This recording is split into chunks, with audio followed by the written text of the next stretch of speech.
Okay, so this is our quilt top, and I have had a little practice at this, but I so want to show you.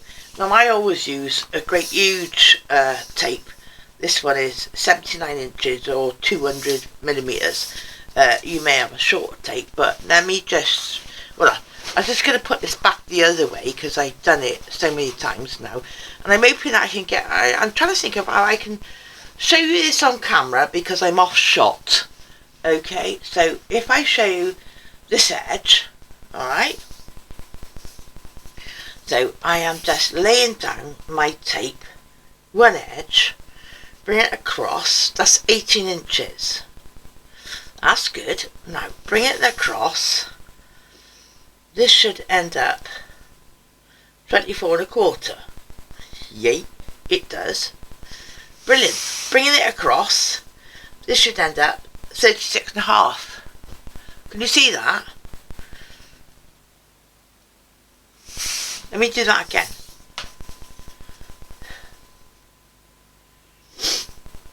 £12 1/4.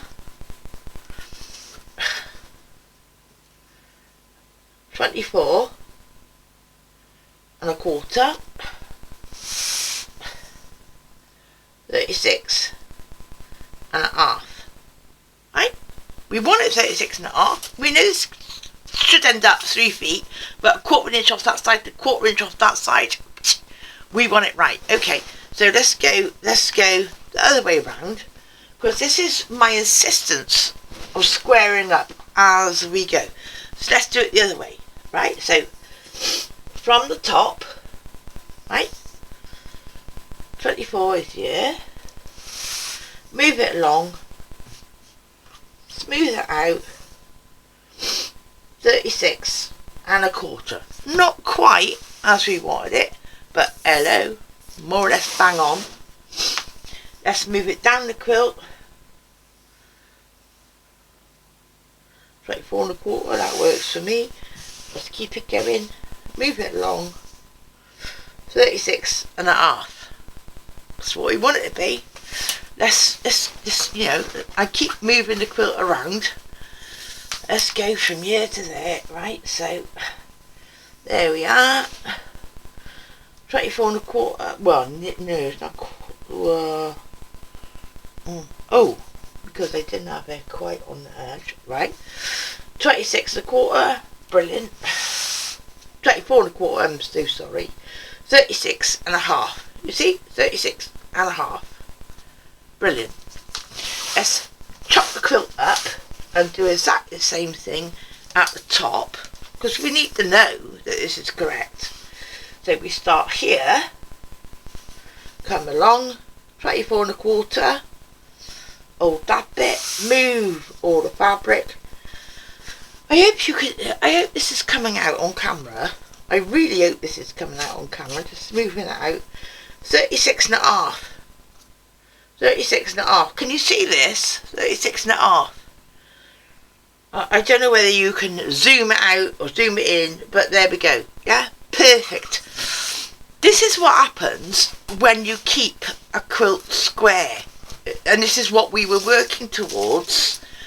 That we know, I know, my quilt, because of every step that I've taken along the way. And I know people say, oh, it's far too fussy. You're trying to bring everything into the correct size, and then you're marrying it up and you're making sure it works and this, that, and the other. And if you go back over my last few videos, you go, oh, gosh, she's so ready fussy. But here I am. I've now ended up with a 3 foot by 3 foot quilt that is absolutely square without me having to cut a millimetre off it, right? So now I know. I just tested, and now I know I can put this quilt top away, because I've got 36 1/2, right? It should be 36, but you've got to remember, you've got a 1/4 inch that side, a 1/4 inch that side, 1/4 inch that side, a 1/4 inch this side, where it's going to be tied under the border. So it is exactly 3 foot square, and it is entirely square, right? So the next thing is, okay, let's bring this fabric forward. This is, oh, I've got a lot of it here. this is what I want to use as the border. I'm just going to pull it out and look at it. Yeah. Right, now my decision is, alright, first off, why do I want the border? But secondly, looking at the pattern of it, I've got these black lines that go down, yeah? So I don't really want, if I cut it that way and use that, I'm going to have short little lines, aren't I? Whereas if I cut it this way, I'm going to have longy lines. So now I have to think about the way I want the fabric, in whichever direction I cut it, to look the best it can as a border. So I want it to give the linear lines across the top, the linear lines down the side, the linear lines down the bottom. Yeah, so now I've got to think about actually which is the best way for me to cut this fabric.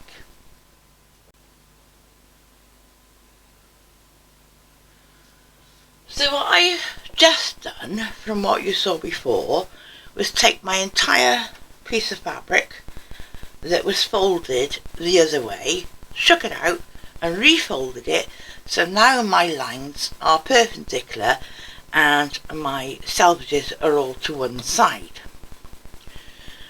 Alright, so I've just, the way it was folded, I just unfolded it and folded it in the opposite direction. Because I want these perpendicular black lines to be across the top, down the sides, rather than being little tiny short ones that would mean nothing to me. So you always got to be aware of the fabric that you're using. Now I thought, oh, okay, well, going from one edge to another, that's 5 inches, that's a nice border, isn't it? But then, moving along, if I went from that one to this border, that's 6 inches, and then from that border to another border is nearly 6 inches. That border to another border is nearly 6 inches. So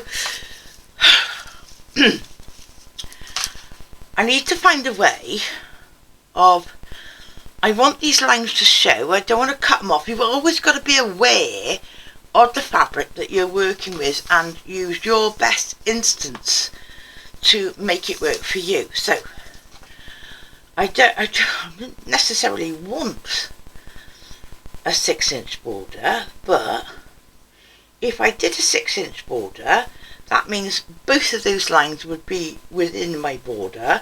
1/4 of an inch get taken up, 1/4 of an inch get taken up, but I would have these lines in that border. Then if I went, okay, so hang on, fingernail pressing, right? If I went from there to there for a 6-inch border, then yeah, these lines are going to be within that 6 inches. So fingernail pressing on the fabric as they go along. Yeah, well, they're not going to be in exactly the same place, but they are going to, 2 lines are going to be within my border. And if I go along, then 12 inches, I got 2 lines in my border. So yeah, so that's the 4. So yeah, it will work. So now what do I do? Well, the way I cut things is underneath my Stripology Creative Grids Stripology ruler, but this is too fat and I don't want to fold it all in half again. So what I'm going to do, trying to keep everything as straight as I can, and the only way I can do that is by using the outer edge, which is the selvage, and trying to, you know, I'm not sure how straight this is because somebody else has cut it, not me, but I'm trying to do my best as I go and keep things in an order. I only want to go so far across the fabric, and then bring up some fabric, keeping my outer edge straight and making sure that as best I can I am keeping things as best I can, yeah, so that I can make it a bit more tidy for me to cut, yeah. But my best thing is, obviously, is if my selvages are straight, then everything else should fall straight. So this is how I would do it, using the width of fabric this way round. We already decided, didn't we, 36.5 was the square that we are working with, but let's give ourselves some leeway. So let's say, well, I don't know how long actually. I'll cut one and measure it. I'll cut one and I'll measure it. But if it's not how I want it, it's not going to work. But I do, but even so, even if it is far too long, I do want these perpendicular lines. I don't want short lines around my quilt. So I may use more material than I need, but naturally it goes in my scrap pile and can be used for something else anyway. So as long as they are long enough, this is the way we're going to go. So now this is my Stripology ruler, yeah. Over here I got my 0-0 line. Do I need to bring this further up the table so you can see it? Probably I do. It's a bit difficult. Where's my hand? It's down there. Right, I need to move my camera. I need to reposition my camera because I need you to see this. Right, okay. Yeah, have we got it now? Yes, we have. Okay, so now this is my 0-0 line, which is going to cut off the selvage, and that's all lined up. Always checking that my any top line, not quite, any bottom line, so you know we've got a right angle, what have you. There we go. Let's find a cutter. This time I'm going to use my sharper cutter. This is it's gold, it's a titanium blade, because now we've got a fair few layers of fabric to cut through, so now I'm using like a really good cutter. So starting first off, I make my stroke up and lift the mat. Oh, even then, see, even with my titanium, wasn't quite good enough. Yeah, so that's got rid of my selvage. Now, what did I say? If I worked it out on a 6-inch border, this may not, obviously, I'm going to cut 3 and measure them, because maybe I want 3. Let me see how big they are. So actually I'm going to cut 2. So 6 and 12. Okay. I'm going to close that up. I'm just going to take one of them out. Open it up. It's doubled over. Whoa, do you see how it's doubled over? And I still got a bit of selvage on there. Doesn't matter, because that'll be taken into account by the binding anyway, so I'm not worried about that. Let me just get my tape measure, because we know we're working to 36. So how long is that?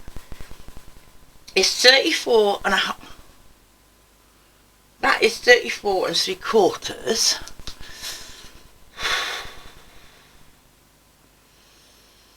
And it's doubled. But it's still not big enough to do in 2 pieces, so it might have to get pieced together. So I don't think I'm going to want 4, I'm going to want 3, and I'll show you then how to well, we're going to have to piece it. I've done 2, So now I haven't moved anything. I hope. Yep. So I did 2 at 12. So now I'm going to do 18. Alright. Now I got 3. I'll put up my stripology ruler out the way. So I got 1. I got 3. So it's nearly double what I want, but not quite. But I'll show you with what gets left over how we can make the 4th strip and match, hopefully, the pattern. Alright? So we're not using too much of expensive material.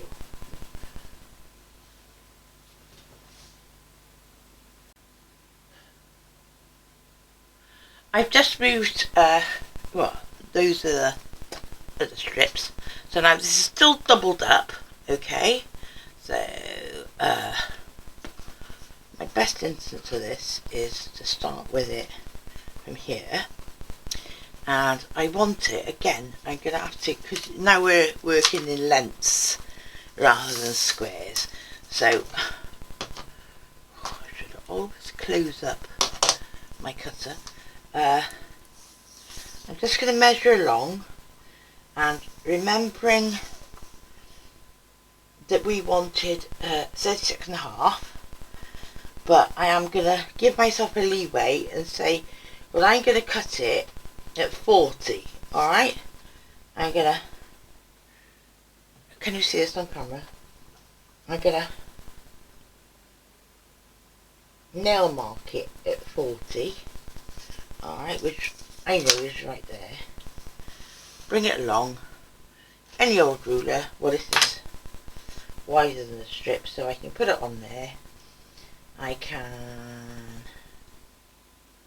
by using the bottom guide at 6 1/4, making sure it's all the same at the top, I can now cut that, because that's perpendicular.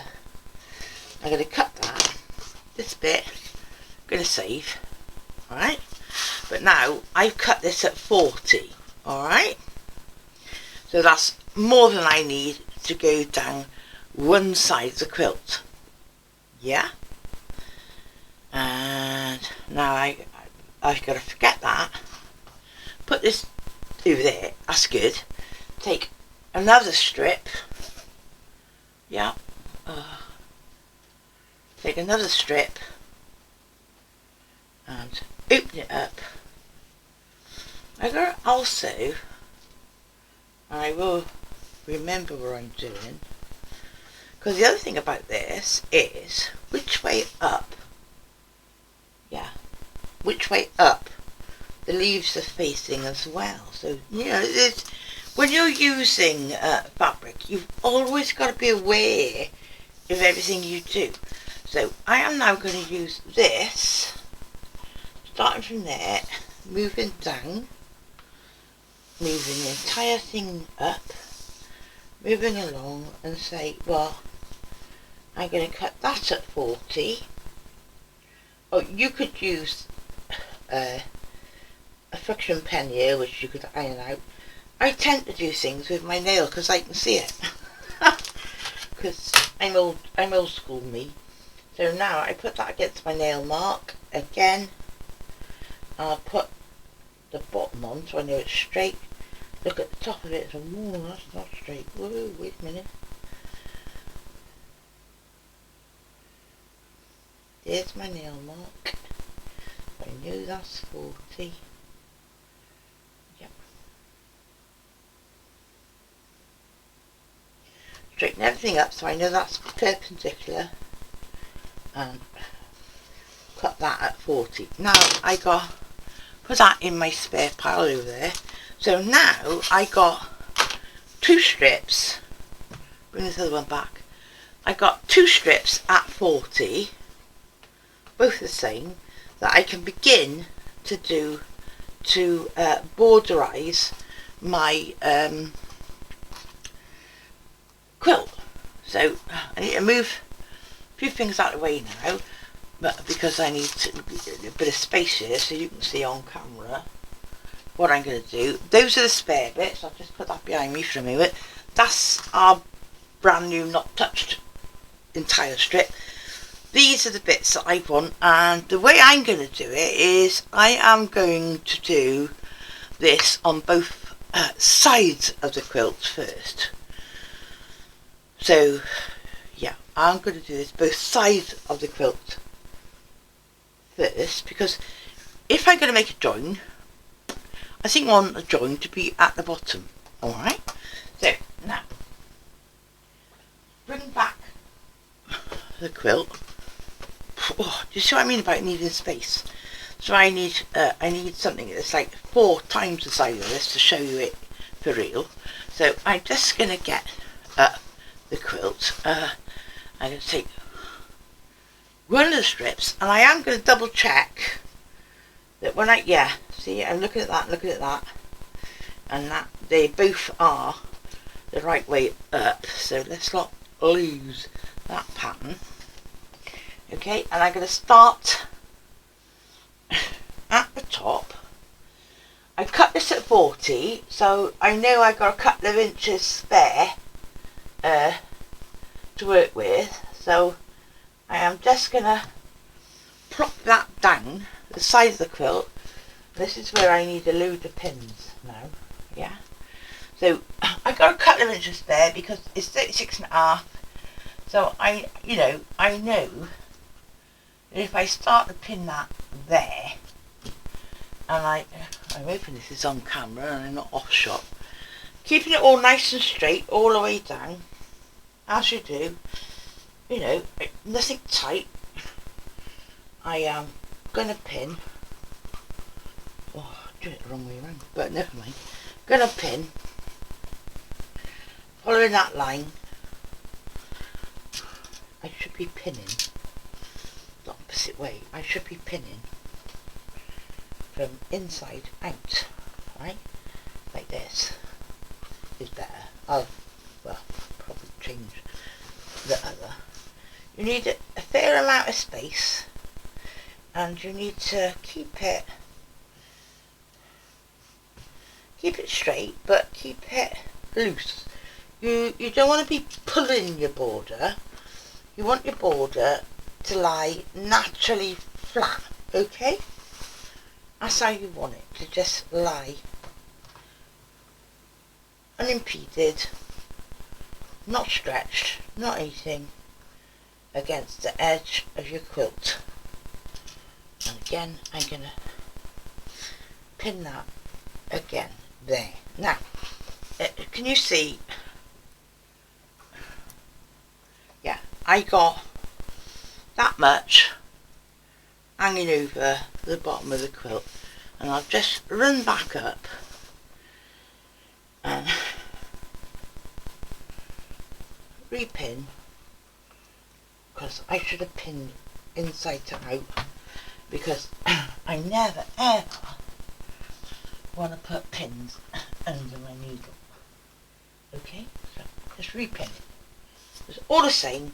It's not stretched or anything. 1/4 inch seam all the way down this side, all the way to the bottom. Right, that's one side border that's going on. I've got to look at where I am now. Yeah, okay. Right, so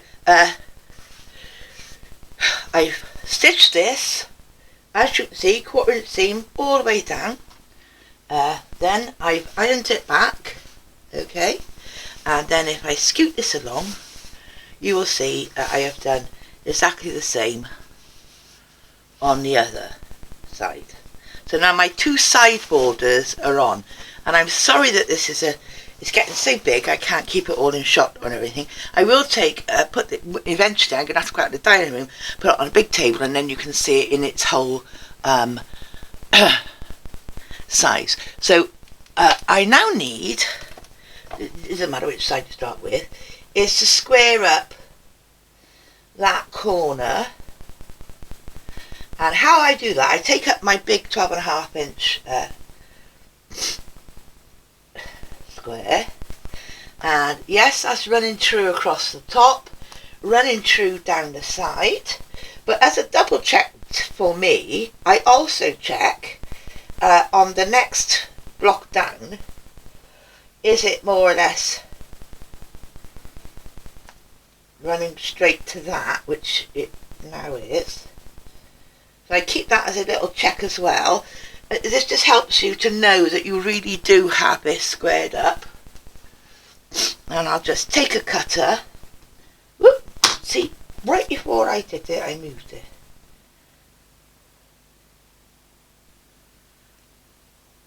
Right before I went to cut it. Terrible. Right. Hold it still, Jacqueline. So then I'm going to trim off the excess. Alright? Because, and I'm going to do that the other side now, because at the end of the day, our top border is going to run from here, run from right here, all the way across the top of the side borders, across everything, and across this side of the border, so in exactly the same way. I need to bring it up the table, bring it more central to you. Yes, so you can see what I'm doing. So yet again, I'm making sure my fabric is straight in the first place. And use the guidelines I told you about, that you're really happy that you're making this a square cut. Alright? See? So now, and I'm going to do this to the bottom as well, but now you can see that our next strip, which is the full long strip, okay, and I got to look at the way I want it to run. Yeah, I'm quite happy with it running that way. And I'm going to flip it over, and I'm going to come off an inch or so of the side. Oh, where's my pins? And then, as we did before, marrying up the edges, pin across the top. Oops. So we are just keeping the fabric straight, and just allowing the border to lay down. No stretching, no pulling. If you stretch a border, when you sew it, you could end up then with a wavy edge. That's no good. So it has to lay down naturally. Alright. And again, you see here now, I'm going straight across the side border right to the end. Now I know I'm not going to want all of that, so rather than drag it to my machine, I'm just going to cut that piece off, because as you can see, I got plenty enough hanging over, and I can now sew that top border. Now, you could do exactly the same to the bottom if your strips are long enough, and you know I was trying to use smaller strips I've got to try and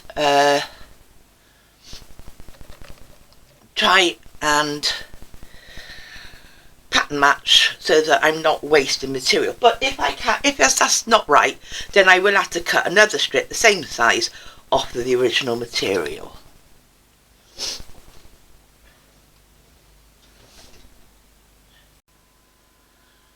Alright then, so I've stitched on the top border now, going right across my side borders, okay, and in exactly the same way as we did before. Where the hell did I put it? My 12.5" square rip ruler is going to go on there now, yeah. I want to make sure that this is in line with my fabric on the side. I want to make sure it's in line with my fabric at the top, but I'm also looking, can you see that this line is equal to the bottom of the top border. It's, well, it's 1/8 of an inch away, but it's straight parallel to that top border, and this line is a 1/4 inch line which is actually going all the way down. So again, I was right. It's all squared up as long as I don't move the darn thing this time while I do it. Oh no, we've got a left-handed cut again, but there we go. So without moving my square. Okay, so that's the one end. So can you see the finished borderline, which I'm very happy that I did do great big borders. It starts off at 6 inches, but they're going to be, now they're at 6 1/4 because the quarter's gone under there, and a quarter is going to be taken up by the binding as well. So, but I'm glad I did them this fat, because it would have looked a bit silly to my mind, just the way I think, to have a slim border with such a big square. So now we're just going to scoot it along to the other end. Alright, is that now in purview? Yes, it is. So now, again, doing exactly the same thing, making sure my fabric is straight. So I'm well within there. I'm straight across the top. My double check is the, see? Double check everything as I go. Not quite right. Or you will think me so finicky, but yeah, that's better. Get me, yeah, now that's right. Now I know that's correct. So now I can cut off that excess, and there we are. I still, because it is your responsibility, I'm still keeping my quilt square. Alright, and you may say, well, so I need to go to that length, but it's up to you, isn't it? As I say, everything is a difference between a good quilt and a really good quilt, so that's up to you. Now the next part is for me to do the bottom. Now, if I was doing it, let me just turn this around. If I was doing it with a solid piece, I haven't squared up these pieces yet, so now I've got to cut that off, and then lay a piece across the bottom, exactly the same as we did at the top. So you know how to do that. But I am taking these short pieces, my leftovers, and first off I'm saying, have I got enough to cover? Yes, I do. You see, I've got enough to cover, even just in 2 strips, that length without having to cut another length. But my the reality of it is, oh, I think we're doing quite well actually. Do you know what? I've just looked, and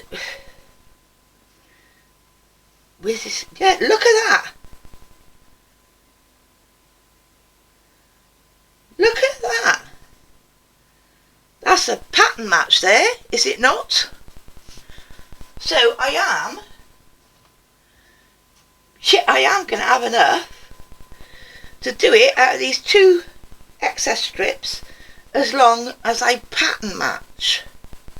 Wow, so now I've got to figure out how I'm going to seam that to pattern match it. Leave that with me, I'll come back to you.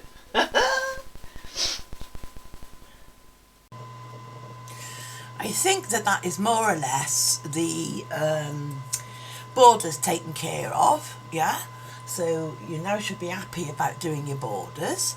In the next video, we're going to decamp from the sewing room to my dining room table, where we're going to make the quilt sandwich. So the quilt top, the batting and the backing, and I'm going to show you how I do it, my way of doing things. Obviously, for that sort of thing, you do need a fairly large area, but hopefully then that will allow you to be able to see the whole quilt all out in one big go, which I expect it would be nice. Well, I can't wait to see it all out in one go. And then after we've done that, the next thing we need to do is think about how we attach the top quilt, the quilt top, through the batting to the backing fabric, because somehow we need to hold all this together by using some sort of top quilting. So that's the next stage. Anyway, I hope you're enjoying this little series.